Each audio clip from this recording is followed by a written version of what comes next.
and who's pulling the strings behind the scenes. Before we dive into the full story, do us a quick favor. Hit that like button to support the channel. Thanks. The bust happened in the Kanchari region, right near Burkina Faso's border with Togo. During a routine patrol, border guards spotted something unusual: a long convoy creeping along the border late at night, a time when the area is usually quiet. The convoy's size and odd timing immediately raised red flags. Captain Musa Kabore, the border commander, alerted senior officials. Initial intelligence claimed the trucks were carrying humanitarian aid, but that didn't sit right. Who moves aid shipments at midnight?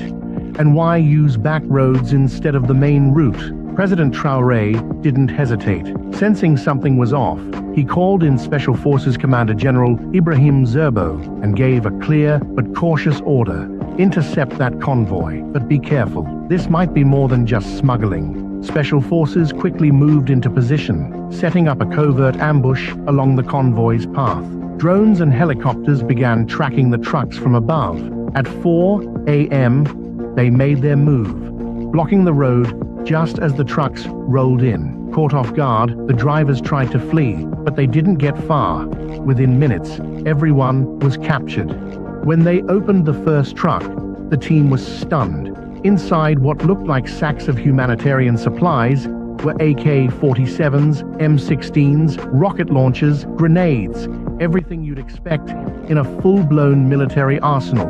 And every truck was the same. Captain Kabore immediately called the president.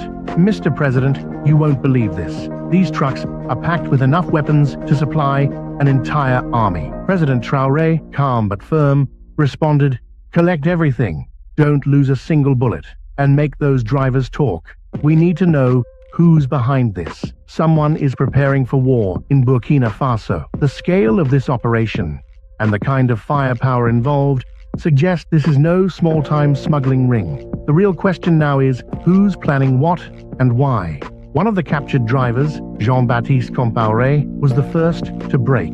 Shaking with fear, he finally spoke. "They told us we were hauling agricultural machine parts, said we'd drop them off at a warehouse in Togo, and from there they'd be shipped overseas. But as the investigation dug deeper, the story unraveled, and what came to light was staggering. Most of the drivers had no idea what they were really transporting, but whoever organized the operation, they knew exactly what they were doing. Each truck had been sent off from a different location at different times with different routes. They only joined up right before crossing the border, a deliberate move to avoid suspicion. By the second day, investigators were uncovering even more disturbing details. Burkina Faso's intelligence team managed to recover partial serial numbers on the weapons, even though many had been filed off. Using advanced forensic tech, they traced the weapons to surprising sources. Some were from the Libyan civil war, others had been used in Yemen, and some were brand new, straight from the factory, never fired once. The total value of the haul, over $100 million. That raised a massive question. Who had the kind of money to fund this? And what were they planning? President Ibrahim Traoré immediately called an emergency National Security Council meeting. The full inventory of the seized arsenal was laid out on the table. 15,000 AK-47s, 5,000 M16s, 3 million rounds of ammunition, 50,000 hand grenades, 1,500 rocket launchers, 200 anti-aircraft missiles, and 20 tons of explosives. Defense Minister General Sadou Traoré was stunned. This isn't just a shipment. You could invade an entire country with this firepower. Interior Minister Hosseini Compaoré added grimly, "If these weapons had made it into the wrong hands, Burkina Faso would be in chaos right now. Terror groups could have launched a long-term insurgency. Worse, this could have been used to stage a full-blown coup." President Traoré stood and addressed the room. "This isn't random. This is part of a much bigger plan to destabilize our country, just like Libya, Syria, and Yemen. But we're not asleep. We've just stopped something huge." Then, the head of intelligence, Commandant Ouedraogo, delivered another bombshell.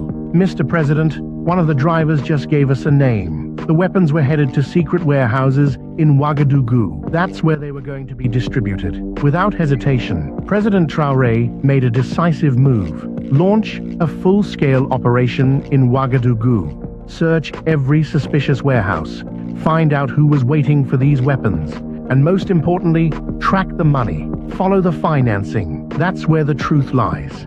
This is no ordinary smuggling case.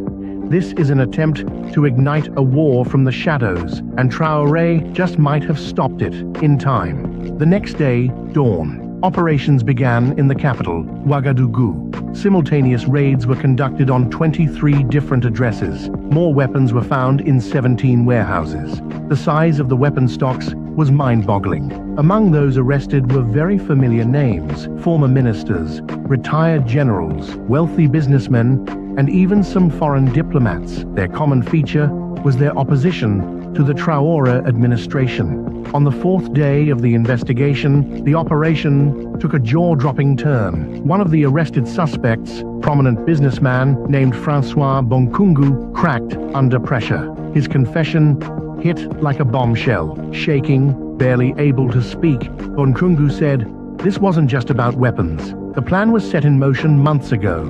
Foreign powers promised us their support. The goal was clear: overthrow President Traoré and install a pro-Western puppet government." President Ibrahim Traoré leaned in and asked the million-dollar question: which foreign powers? Bonkungu hesitated, then finally revealed the planning meetings were held in Accra. Some delegates came from Abidjan. The instructions came from Paris. And we got the green light from Washington. The room fell into stunned silence. No one moved. Traoré calmly said, "Go on." Bonkungu laid it all out. Here was the plan: stage terrorist attacks to create mass panic, use the chaos to mobilize opposition groups, then, with help from traitors inside the army, launch a military coup. Even worse, this wasn't some amateur plot. The operation had a name: Operation Restored Democracy. Its budget, $200 million. The 47 trucks of weapons were just phase one. Bonkungu dropped more names. Some of them were jaw-dropping. Allegedly involved were diplomats from Western embassies, executives at multinational corporations, even officials from international NGOs. President Traoré knew the world needed to see this with their own eyes. He called a nationally televised press conference, one that would go down in history. Behind him stood a towering display of the confiscated weapons. Viewers at home were shocked by the sheer scale of the arsenal. He began, "My fellow Burkinabe and to the international community, 3 days ago we intercepted the largest weapons smuggling operation in our country's history. But this was more than smuggling. It was part of a coordinated plan to destroy our nation from within." Holding up a stack of classified documents, he continued, "Here is the proof. 47 trucks, $100 million worth of military hardware. The goal, to plunge Burkina Faso into chaos, to pit our people against one another, and to install a government that answers to foreign powers, not to our citizens." Traoré's voice grew firmer. "Where did the weapons come from? I cannot reveal all the details yet, but know this: imperialist powers still think they can control Africa. But we are no longer asleep. We are wide awake." Journalists in the press room burst into questions. CNN: which countries are behind this? Traoré: the investigation is ongoing, but some weapons were manufactured in NATO countries. BBC: who are the masterminds? Traoré: so far 17 individuals have been arrested, including former ministers and generals. Informants are talking. The full truth will be known soon. Al Jazeera: how will this impact regional security? Traoré: this isn't just an attack on Burkina Faso, this is an attack on all of Africa. Similar plots are unfolding in Mali, Niger, and Guinea. We must unite. Russian press: will you tighten security? Traoré: absolutely. The army is on high alert, borders are locked down, and most importantly, our people are with us. To close the press conference, Traoré played a video clip of Bonkungu's full confession. The businessman appeared on screen, tears streaming down his face. "They lied to us. They said we were bringing democracy, but all we would have done was destroy our own country." Traoré was right. We betrayed our people. I'm sorry. I was wrong." The room fell silent. Then Traoré ended with a powerful statement. "That's the real face of this plot. People willing to sell out their country for money and power, but they failed, and they will continue to fail, because Burkina Faso stands united." By the 5th day of the investigation, things took a turn no one expected. Authorities began combing through data recovered from seized laptops and phones, and what they uncovered was chilling. This wasn't just a plot against Burkina Faso, the entire Sahel region was in the crosshairs. According to the documents, separate plans had been drawn up for multiple countries. In Burkina Faso, they'd take down President Traoré. In Mali, it was Assimi Goïta. In Niger, General Chiani was the target. In each case, the goal was the same: install pro-Western leaders who would follow foreign interests. The documents also revealed the scope of the financing. $1 billion was allocated to execute the plan. Investigators began following the money trail, which pointed to some Gulf nations and European networks.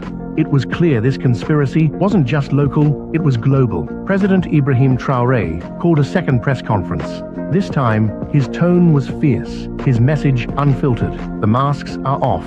Those who want to recolonize Africa should listen carefully. We are the grandchildren of Thomas Sankara. We will not kneel to anyone." He held up a new set of documents that left the room stunned. They had already drawn up the names of the new government, a full list of ministers, departments, and even their first policy actions. This wasn't just planning. They had been ready to take power. "Look at the arrogance," Traoré said. "They divided up our ministries before even toppling our government. But they forgot something. The people of Burkina Faso own this land, not them." Among the newly detained suspects were foreign nationals.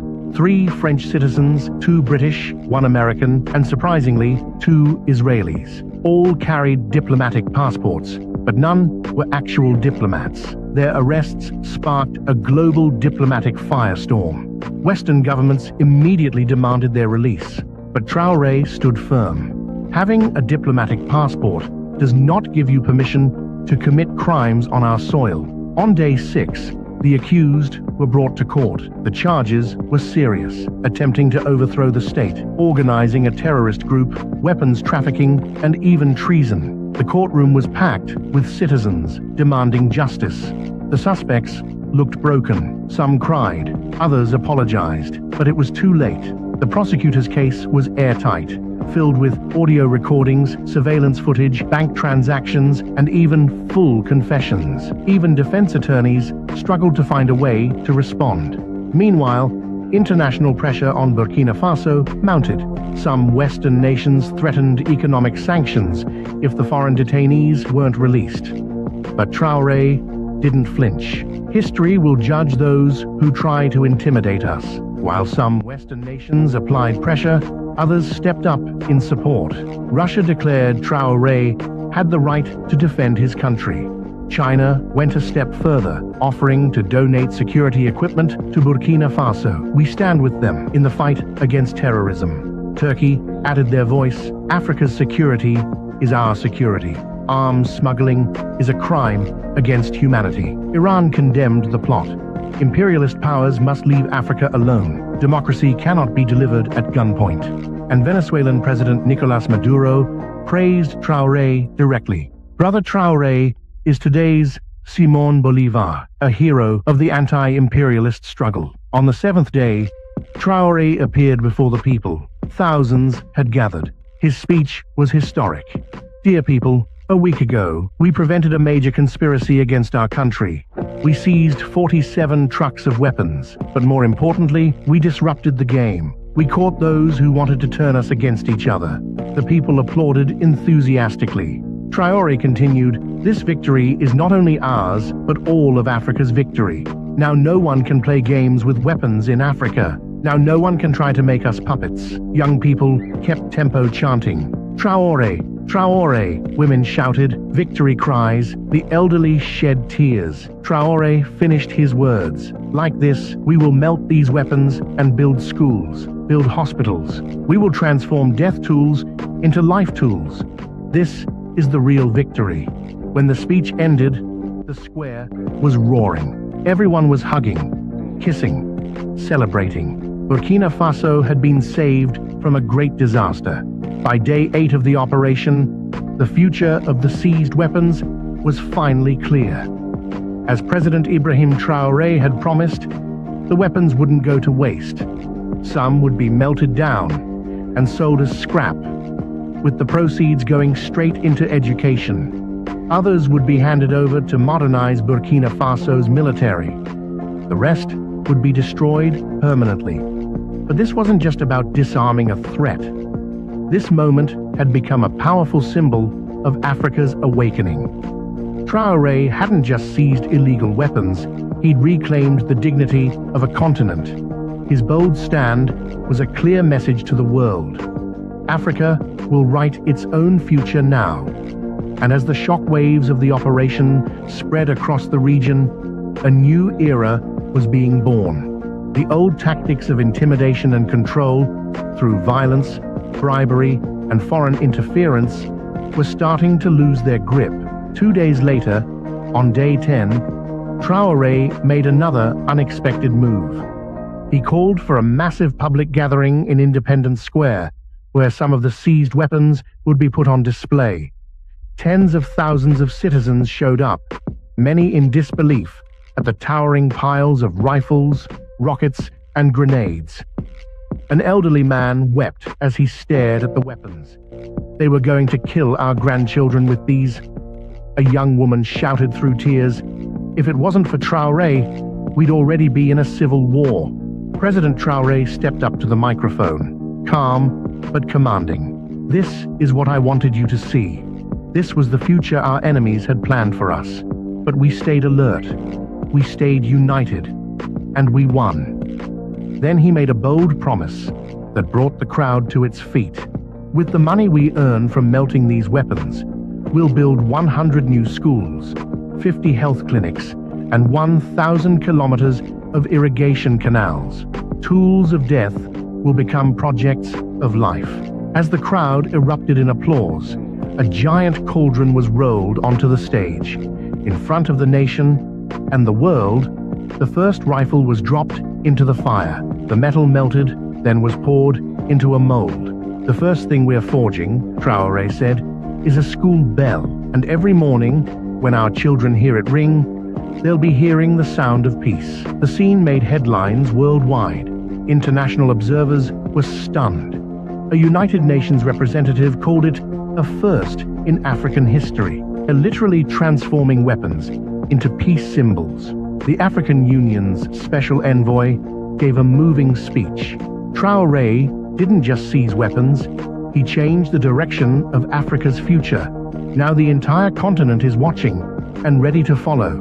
Meanwhile, back in court, the confessions from the defendants kept pouring in, and the details were darker than anyone imagined. What started as a plot against Burkina Faso turned out to be part of a massive regional conspiracy.